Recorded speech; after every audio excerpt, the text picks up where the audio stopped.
Ce jour est dédié pour l'élévation de l'âme de Yosef Chaim Ben Abraham de mémoire bénie. Chers amis, la catastrophe que le peuple d'Israël a vécue ces derniers jours, je crois que depuis la Shoah, on n'a pas une chose pareille. Il y a 50 ans, exactement, jour pour jour, on était la guerre de Kippour, il y a eu presque 3000 morts, mais pas autant en un même jour. Et pas dans des conditions terribles, c'était une guerre, mais pas des actes sauvages qu'on peut attribuer aux nazis et pas à d'autres personnes. C'est clair que c'est très très dur pour tout un Israël.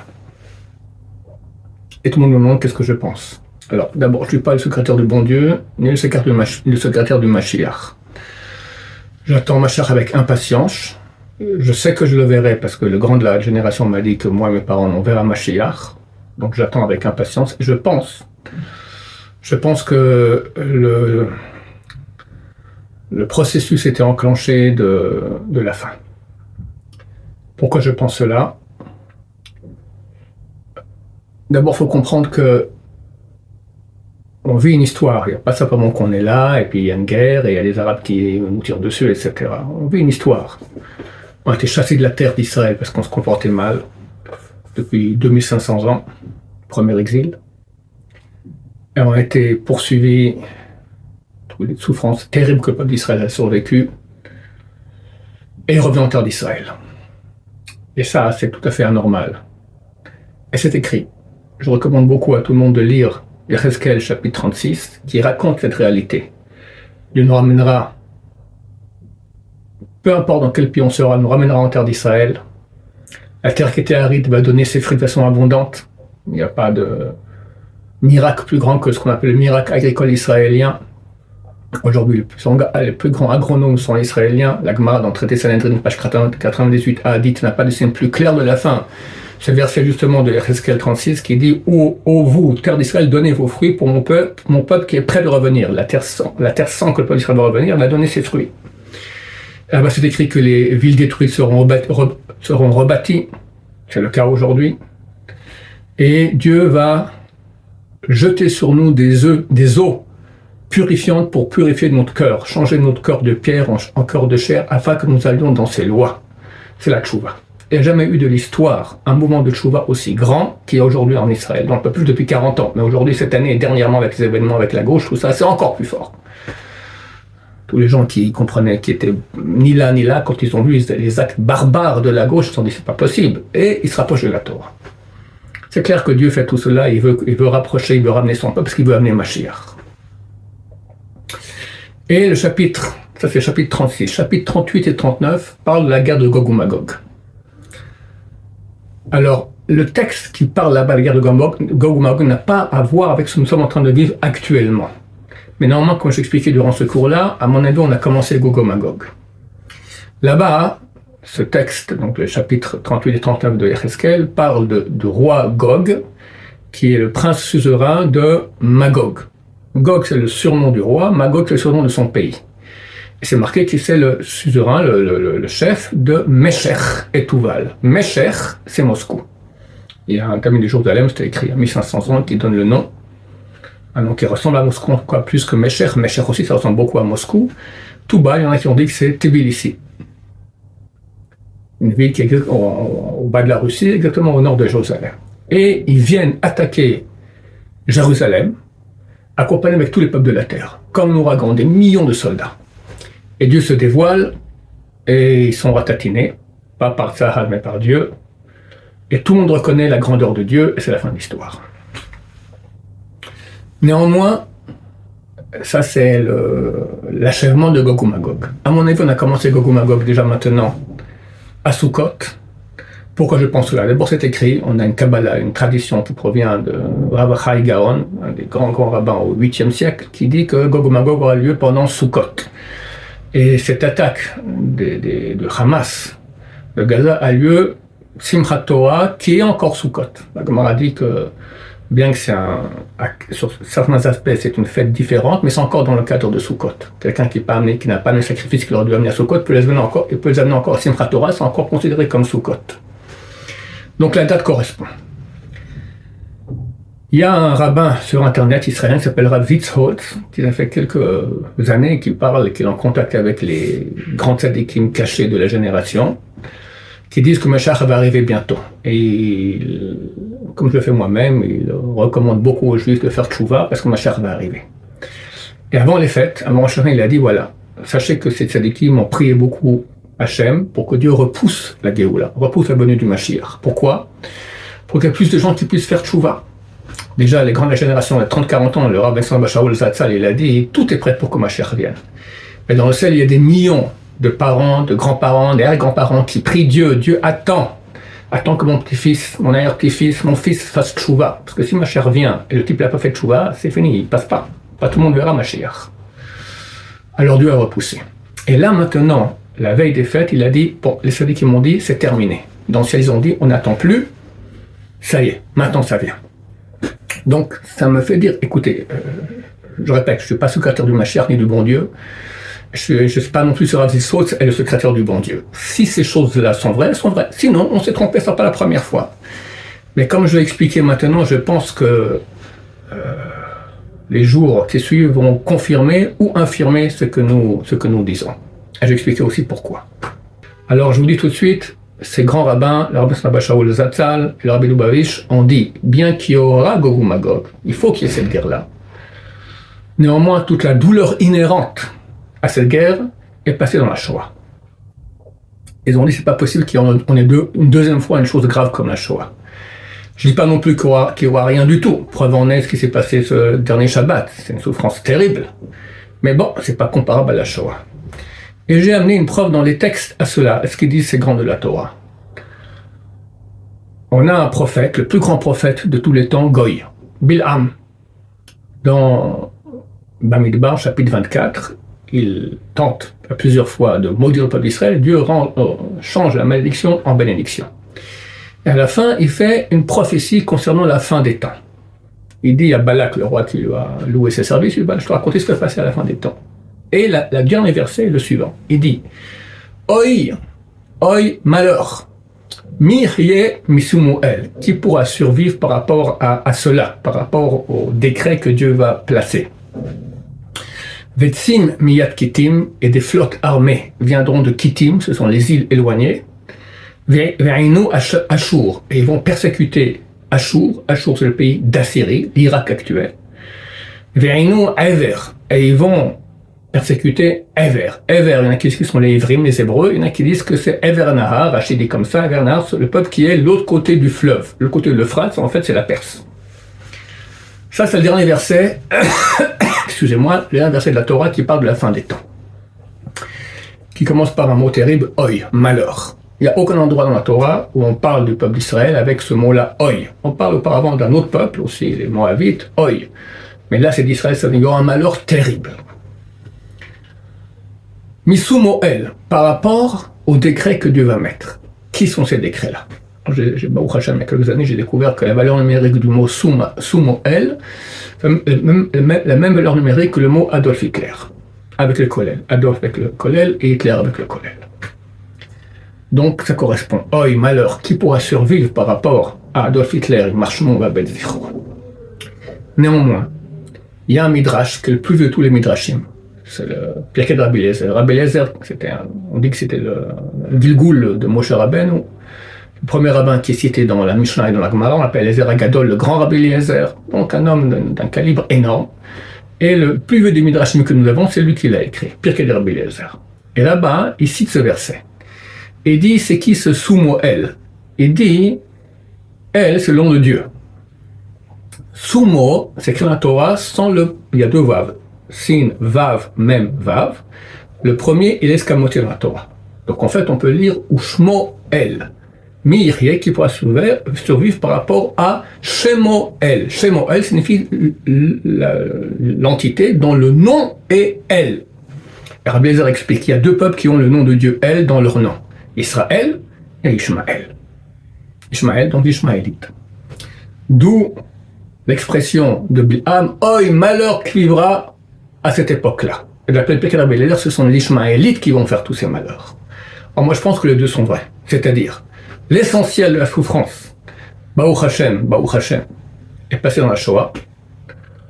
Et Baruch Hashem, le reste est passé ce Shabbat, et j'espère qu'on n'aura pas de souffrance encore terminée. J'espère que cette prophétie de Pirkei Rabbi Eliezer concernant Ishmaël soit déjà passée. Dans le texte que je vais lire bientôt de la Gemara, on voit que bien que la fin de Gog ou Magog, comme je l'ai dit, ça provient de la Russie, c'est écrit un pays qui viendra du fond du Nord, avec tous les peuples avec lui. Fond du Nord, c'est la Russie, d'accord. Plus haut, c'est les Esquimaux. Je ne pense pas qu'on a une invasion d'Esquimaux ici en Israël, Bezrat Hashem. Mais auparavant, pour arriver à ce moment-là, qui est la fin de Gog ou Magog, la Gemara parle comment ça viendra. La source, c'est dans Sanhedrin, page 98, le bas de la page A, le haut de la page B. Dans quelques minutes, je vais vous lire tout cela en le commentant. Et là-bas, comme on le verra, l'essentiel, l'ennemi qui va réaliser toutes ces guerres-là de Gog ou Magog, à part la Russie à la fin, c'est l'Iran, la Perse. L'Iran, il faut savoir, c'est Amalek. J'ai plusieurs preuves à cela, j'ai souvent cité dans mes cours. Bernard-Henri Lévy, dans un interview à TF1 il y a quelques années, 2-3 ans, il dit qu'en 1935, une délégation perse est allée voir Adolf Hitler à Berlin, qui leur a dit « Sachez que nous provenons de la même source, aryenne ». Effectivement, quelqu'un qui a vu mon cours après en Iran m'a écrit, il m'a dit effectivement dans la langue perse antique, la Perse s'appelle Aryana. Et on voit que dans le comportement, c'est le seul pays qui a une haine totale du peuple juif, comme Amalek. Il n'y a aucun pays qui nous aime, ça c'est clair. Et cette haine totale, dernièrement, Raïssi, le chef de l'Iran, il a dit n'essayez pas de faire une paix avec Israël, la paix à l'Arabie Saoudite, on parle éventuellement une paix, etc. Bientôt, Israël n'existera plus. Et ils font un programme atomique, pas pour rien. Comme a dit Ahmadinejad, le chef de l'Iran, il y a quelques années, il a dit que le but premier de la révolution iranienne khoméniste, c'est l'éradication, l'annihilation du pays d'Israël. Donc une haine totale. J'amène aussi une autre preuve à cela, qu'on sait bien que ce n'est pas la première fois que les Perses veulent notre fin. On a déjà une fois, c'était à l'époque de Purim. Achashverosh, d'accord, son second Haman, qui est Haman Agagi. Agagi, c'était le chef, le roi de Amalek, Agag. Lorsque le premier roi juif, Shaoul, reçoit l'ordre d'aller tuer tous les Amalécites, il les tue tous sauf Agag le roi. Et Agag réussit à avoir une descendance, et le descendant direct, c'est Haman, qui est le second du roi Achashverosh, qui obtient de la part du roi de pouvoir tuer tous les juifs. Baruch Hashem, Dieu nous sauve, grâce à cela on fait une grande fête de Purim jusqu'à aujourd'hui. C'est écrit que Haman, il a été tué, lui et ses 10 enfants, pendus. Mais la Gemara dit, vu que c'est écrit dans la Megillah, Rov Banav, il avait beaucoup d'enfants, Rov, valeur numérique 208, il avait 208 enfants, ce Haman. 10 ont été pendus, il reste 198. Et si ces 198 enfants ont fait des enfants à la même allure que leur père a fait, donc environ 200 par famille, comprenez que la moitié de l'Iran aujourd'hui sont descendants de Amalek, de Haman. D'où la haine terrible, bien qu'il y en a beaucoup qui aiment beaucoup, enfin qui ne sont pas contre Israël dans le peuple iranien, mais en tout cas à la tête. Et beaucoup d'Iraniens ont cette haine terrible. Donc moi je pense que c'est Amalek, et c'est avec eux que tant qu'Amalek est présent, c'est écrit, alors Mashiach peut pas se dévoiler. Quand il dévoilera, le nom de Dieu sera, il y aura un dévoilement de Dieu total, et Amalek va disparaître. On parle ici en Israël d'une guerre. C'est presque certain qu'elle va commencer dans les jours à venir. Ça ne sera pas un seul front. Pour le moment, on parle que de Gaza, mais beaucoup de soldats qui sont déjà enrôlés, on les envoie au nord. Et on parle d'une guerre contre 5 fronts. Gaza, le Liban avec Hezbollah, Hezbollah en français, Hezbollah en hébreu et en arabe. La Syrie, pleine d'au moins 100 000 milices iraniennes. L'Iran lui-même, qui a des missiles qui arrivent et des drones qui arrivent en Israël sans problème. Et même des canons et des missiles venant du Yémen, 5 fronts. Une guerre, comme a dit Bibi Netanyahu, longue et difficile. Je ne vais pas vous décourager, au contraire, je vais vous encourager. Je vais expliquer qu'est-ce qu'on peut faire pour survivre à cette guerre. Je vais expliquer à la fin de mon cours pourquoi Dieu amène cette guerre. S'il va venir me charmer, qu'il arrive comme ça, pourquoi il faut passer par une chose pareille. C'est nécessaire, comme je l'ai expliqué. Je vous dis aussi maintenant, la Gemara va nous parler de cette guerre, on va nous dire aussi comment on fait pour être sauvé de cette guerre. Et ça sera mon message à vous tous, à nous tous. Qu'est-ce qu'il faut faire pour être sauvé? Hachem, comme ça très bientôt on verra Mashiach. Comprenez que c'est comme un accouchement. Une femme qui va à l'accouchement, d'un côté, elle a l'angoisse parce qu'elle sait qu'elle va souffrir, mais d'un côté, elle est contente parce qu'elle sait qu'elle va sortir avec un beau bébé et une vie entière qui sera donnée à quelqu'un. Après ces quelques jours, je ne sais pas combien de temps ça va durer de cette guerre-là, on aura un accouchement de la plus belle époque qu'il n'y aura jamais eu durant toute l'histoire. Ce Shabbat, on va lire Bereshit. Le deuxième verset de Bereshit, c'est Beruach Elohim merachefet al pnei hamayim. L'esprit de Dieu, le souffle de Dieu planait sur la surface des eaux. Et Sadducéens l'ont dit, c'est quoi ce souffle de Dieu? C'est le nom du Mashiach. Donc on va vivre une époque qui est le pourquoi, le but ultime de la création. Nous, on va le vivre, Bezrat Hashem. Donc c'est extraordinaire, ce sera un bonheur, c'est fini, plus de maladie, plus de pauvreté, plus rien, dévoilement de Dieu, un bonheur extraordinaire, plus d'ennemis, terminé. Alors comme je l'ai dit, l'essentiel des souffrances sont déjà passées, on ne sait pas ce qui nous attend, et je vous dis maintenant qu'est-ce qu'il faut faire pour ne pas souffrir, comme le dit la Gemara. Donc la Gemara, comme je l'ai dit, c'est le traité, peut-être j'ai encore rajouté une petite chose à propos de la fin du verset de Bilham que j'ai cité, j'ai parlé des flottes là-bas. Bon, on a appris que dernièrement, donc, il y a quelques semaines, porte-avions américain est venu dans le golfe Persique. Quelques jours, le plus grand porte-avions du monde était envoyé ici en Méditerranée face à Hezbollah, histoire de leur dire restez tranquille. On m'a dit qu'encore un autre porte-avions qui arrive. Il s'agit donc des flottes armées qui viennent des îles, qui vont persécuter Achour, la Syrie, l'Irak. Ça, c'est déjà de l'histoire. C'était la guerre du Golfe, où les Américains sont venus et ont ratatiné Saddam Hussein et l'Irak. Et à la fin, ils ratatinent la Perse. Et à la fin, eux aussi, ils sont perdus. Maintenant, on va passer à la Gemara des Sanhedrin. Alors, je ne vais pas commencer au début qui parle de Gog et Magog, je vais commencer un peu avant parce que c'est super intéressant et ça nous concerne aussi. La Gemara, en bas de 98a Sanhedrin, dit que Rabbi Yoshua ben Levi a raconté Eliyahu Hanavi. Rabbi Yoshua ben Levi, c'est un grand rabbin vivant il y a environ 2000 ans, 1900 ans, et il rencontre Eliyahu Hanavi, lui dit c'est qui le Mashiach? Il dit tu peux aller à l'entrée de Rome, je te dis voilà, si tu peux le reconnaître. Il donne un signe, il le reconnaît. Rabbi Yoshua ben Levi va voir le Mashiach, lui dit tu viens quand? Il lui dit aujourd'hui. Tu dévoiles aujourd'hui? Oui, aujourd'hui. Bon, il va voir Eliyahu Hanavi. Et lui dit dis-moi, c'est un menteur. Il a dit qu'il venait aujourd'hui, et la journée est passée, et il ne s'est pas dévoilé. Eliyahu Hanavi lui dit, t'as pas compris ce qu'il a dit. Il a dit, Hayom im bekolo tishma'u. Je viens aujourd'hui si vous écoutez sa voix, la voix de Dieu. Que ma chère vienne, et il peut venir à chaque seconde. Et ça, c'est un message à nous tous. Que bien qu'on est au fond du malheur, et on ne sait pas comment ça va se terminer, mais il faut savoir qu'à chaque seconde, Hachem peut dire halt, et ma chère vient, et en une seconde, tout s'arrête, et on verra des miracles extraordinaires. Et c'est dans nos mains. Je veux dire plus, c'est que dans nos mains. Que dans nos mains. Et c'est pas si dur. Comme c'est écrit. Qu'est-ce qu'il faut? Il faut faire tchouva. Comme c'est écrit dans la Torah. Car cette chose-là est très proche de toi. Dans ta main et dans ta bouche et dans ton cœur de le faire. Dans ta bouche, dire Hachem, je regrette, j'ai péché, j'arrête. Et dans ton cœur, vraiment regretter et décider vraiment d'arrêter. Ça prend 4 secondes. Là, on peut tout changer en une seconde. Une seconde après les 4 secondes. Ça, c'est le début de cette Gemara. Ensuite, la Gemara nous raconte l'histoire de Rabbi Yosef ben Kisma, qui était un grand rabbin qui est enterré à 200-300 mètres de la tombe de Rabbi Shimon bar Yochai dans le nord. Et il raconte que ses amis lui ont demandé dis-nous, quand vient Mashiach? Le rabbin leur a répondu, j'ai peur que vous demandez un signe pour prouver que ce que je dis est vrai, que je fasse un signe, je ne veux pas faire de signe. Et on ne te demandera pas.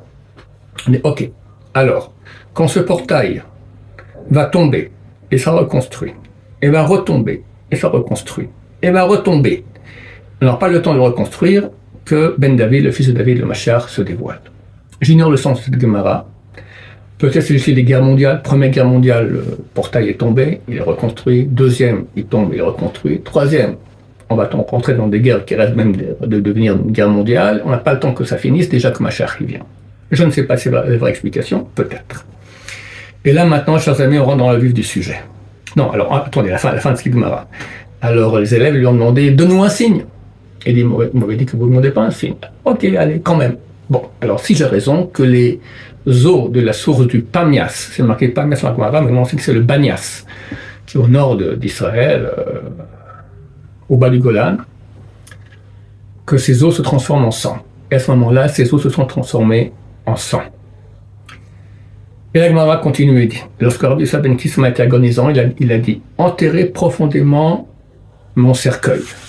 On passe à 98b, car tu n'as pas de palmier en Babylonie auquel un cheval perse n'est pas attaché, tu n'as pas de cercueil en Israël dans lequel tu n'as pas un cheval mède qui mange du foin. Gemara énigmatique. Rashi explique. Il dit ça durant les guerres de Gog ou Magog. La Perse, donc l'Iran, va conquérir la Babylonie. Babylonie, c'est l'Irak. À l'époque, il y avait Saddam Hussein.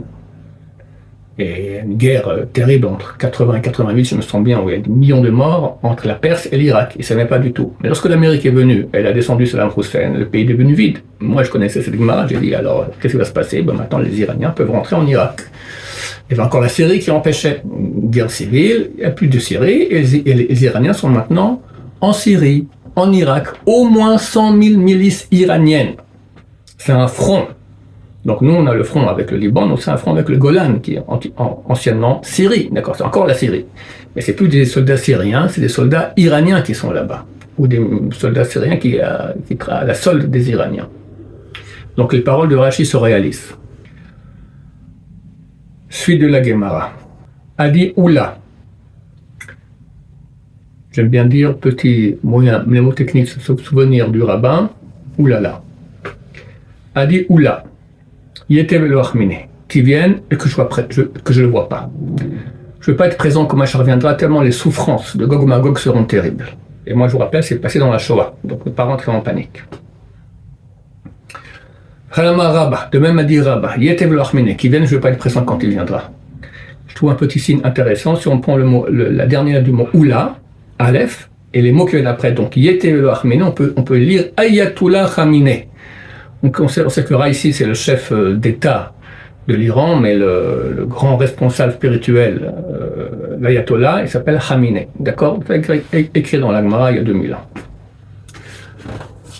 Il y a un autre avis, Rav Yosef, qui dit Yété, qui viennent, et que j'ai le bonheur, la chance, de Itiv Betula de Kofita de Chamrek, de pouvoir m'asseoir à l'ombre du crottin de son âne. Je suis prêt à souffrir toutes ces souffrances rien que pour être présent quand ma chair viendra. Et moi je vous dis, on a beaucoup de chance. Je sais que ce que je dis a l'air dur parce que j'annonce un accouchement. Bertachin sera un accouchement sans douleur, mais c'est quand même un accouchement. Le bonheur qu'on aura après sera extraordinaire et les malheurs inhérents à cette guerre dont il parle ici, c'est Rabbanim, je veux pas être présent. C'est passé dans la Shoah, Baruch Hashem. Alors, je sais pas s'il y aura rien du tout, j'espère que oui, il y aura plus rien du tout. Et s'il y a, ça sera Bezrat Hashem, presque rien du tout. Bezrat Hashem. Demande à Baye à Rabba. Rabba qui a dit Yetevelo Achmine, qui vienne, je ne veux pas être présent quand il viendra. Il lui a dit pourquoi tu ne veux pas être présent? On sait que Rabbi Elazar, il a dit que doit faire l'homme pour être sauvé des douleurs d'enfantement du Messie? Si je ne me trompe pas, et comme je l'ai dit, les jours prochains vont confirmer ou infirmer mes paroles. On a commencé à Simchat Torah, Gog ou Magog. On va rentrer dans cette guerre-là et Mashiach viendra Bezrat Hashem. Si c'est le cas, alors c'est un accouchement. Comment faire pour la péridurale? Comment avoir un accouchement sans douleur? C'est la question que pose Abaye à son maître Rabba. Il dit, pourquoi tu as peur? On sait que Rabbi Elazar, il a dit, que doit faire l'homme pour être sauvé des douleurs d'enfantement du Messie? Il y a Sog Batorah ou Gmelut Chassadim, qui soit affairé à l'étude de Torah et affairé, Gmelut Chassadim, faire du bien autour de soi. Aider les gens. Ça peut être par la parole, ça peut être par l'argent, ça peut être par donner un coup de main. Ça ne manque pas l'aide qu'on peut faire. Au Hachem, ici, c'est extraordinaire ce qui se passe. Beaucoup de gens disent, on a placé nous à la maison. Ceux qui sont dans le Nord, venez maintenant, venez chez nous à la maison. On a aussi des pièces qu'on loue. On vous fait gratuitement. Il y a une aide extraordinaire. Je suis un peu touché. Combien le peuple juif est beau, par au Hachem. Alors, Abaye dit à Rabba, pourquoi tu t'inquiètes? Toi, tu as plein de Torah. Rabba, c'était un monstre de Torah. Et tu as plein de Gmelut Chassadim. Rabba dit, oui, mais il faut aussi Shema et Gromachel, de peur qu'il y aura le péché. Il faut faire tchouva du péché. Donc, chers amis, voici la recette. Être affairé, ça c'est pour les hommes, à la Torah, le jour et nuit. Affairé à faire du bien à son prochain, ça c'est les hommes, les femmes, les enfants, tout le monde. Et faire tchouva du péché. Qui peut dire j'ai pas de péché? Comprenez que Mashiach revient, c'est le dévoilement de Dieu. Dieu, il veut qu'on soit présent à ce moment-là. Il veut qu'on n'ait pas honte.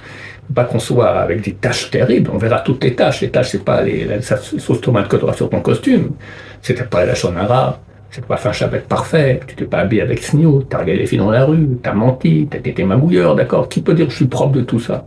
Qui peut dire? Donc Dieu veut qu'on se rapproche, qu'on soit digne de montrer à tous les peuples, regardez, nous sommes un peuple de Dieu et Dieu se dévoile et fait des miracles pour nous. Donc il y aura une sélection, c'est clair. Où est la barre? Je l'ignore. Il y a 3 siècles, 3 grands sages du peuple d'Israël ont voulu amener Mashiach. Une voix du ciel est venue, elle a dit si Mashiach vient maintenant, il n'y aura que 8000 juifs qui pourront la voir. Moi je vous dis, Beth Hashem, presque tout le monde la verra. Tout le monde le verra, parce que ça va, on a suffisamment souffert, on a suffisamment payé, beaucoup trop.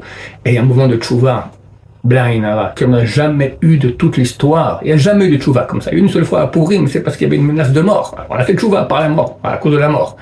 Mais là, qui fait tchouva à cause de la mort? Les gens font tchouva parce qu'ils sont amoureux de Dieu. Des millions! Alors, ils viennent pas tous ces grands chassidim avec des péotes, mais tout le monde se rapproche. Combien de gens, on m'a dit, dans les bus, non religieux, des piercings, à moitié des femmes, à moitié nues. Télim! Elle prie, elle prie, elle prie. Elle est dans les hôpitaux, vous verrez des gens loin de Torah, ils parlent Dieu, Dieu, toute la journée. Baruch Hashem. Bien qu'on est au début de l'accouchement, chers amis, on espère de tout cœur que ce sera un accouchement sans douleur. Comment faire? Torah. Gmilut Rasadim, aider. Tchouva. Et bien sûr la prière. La prière. Dieu écoute nos prières. Qu'est-ce qu'il veut Dieu? Pourquoi il fait cette grande guerre de Gog ou Magog? C'est marqué comme tu es sorti d'Égypte, comme ça je te ferai des miracles aussi à la fin des temps. De là on dit les sages d'Israël que le prototype de la fin des temps c'était la sortie d'Égypte. On aura la même chose. Donc Dieu fera des grands miracles. C'est quoi le plus grand miracle qu'il y a eu, la sortie d'Égypte? Quand est-ce que nos ennemis ont disparu de façon miraculeuse? C'est la Yam Souf, traversée de la mer Rouge, c'est la mer de Jean en fait, d'accord? Mais comment ça se passe? Comme ça se passe avec nous. Alors, je vous dis déjà le topo, comme ça vous saurez qu'est-ce qu'il faut faire. Ben Israël arrive en pleine nuit au bord de la mer Rouge. Il y a un vent, une tempête. On peut pas aller dans la mer, impossible. Ceux qui ont été dans la mer la nuit, dès qu'on rentre un peu, on voit plein, on sait même si on est sous l'eau, on sait pas où c'est hors de l'eau. C'était paniquant. Bon, on va attendre le jour, voir qu'est-ce qui se passe. Du coup, ils voient que les Égyptiens arrivent. L'univers concentrationnaire égyptien les poursuit. Le texte dit Vaïreou me'od. Ils ont été terrorisés. Vaïtsarakou el Hashem. Et ils ont crié à Dieu. Ils ont crié. C'est ce que Dieu veut. Alors Dieu, qu'est-ce qu'il a fait? Il a un problème, Dieu. Il ouvre la mer. Il ouvre la mer, on passe. Nos ennemis sont écrasés, terminé. C'est ce qu'on va vivre. Les ennemis vont arriver, ils vont rentrer en Israël. J'espère que non, mais je vous dis ce qui est écrit. Ils vont rentrer en Israël, on va paniquer, on va crier. Et à ce moment, je vais entendre notre voix et fera des miracles extraordinaires. Et toute la terre, tout l'univers reconnaîtra que c'est le Dieu d'Israël. Et il y aura la Géoula. Dieu veut amener l'humanité à un niveau où ils peuvent recevoir Mashiach. Et comme je vous l'ai dit, pas tout le monde passera. Il y a une sélection. Alors faisons partie, essayons de faire en sorte que tous les gens que nous connaissons fassent partie aussi de ceux qui vont passer la barre. Je pense qu'elle ne sera pas trop haute, Bezrat Hashem, je pense. Encore une fois, je ne suis pas secrétaire du bon Dieu, ni du Mashiach, mais je pense. Voilà. Qu'est-ce qu'on peut demander à un peuple qui est 2000 ans en exil, qu'on enseignait à être vivre comme un goy, qui a vécu parmi les goïms et il reste encore juif? Qu'est-ce que tu veux de plus, Dieu? C'est déjà énorme. Et maintenant, ils reviennent tous. Qu'est-ce que tu veux de plus? Donc on mérite la Géoula, Bezrat Hashem. Donc elle viendra. J'espère Belachamim nous doit les mettre beaucoup de miséricorde. En tout cas, mon message, tenez bon, c'est un accouchement, on aura peur, de toute façon on n'aura que peur et pas mal. On va crier à Dieu et il nous sauvera. Et comme dit le Bitsé Gemara, il peut arriver Hayom, aujourd'hui, Bezrat Hashem. Baruch Adonai l'olam, amen.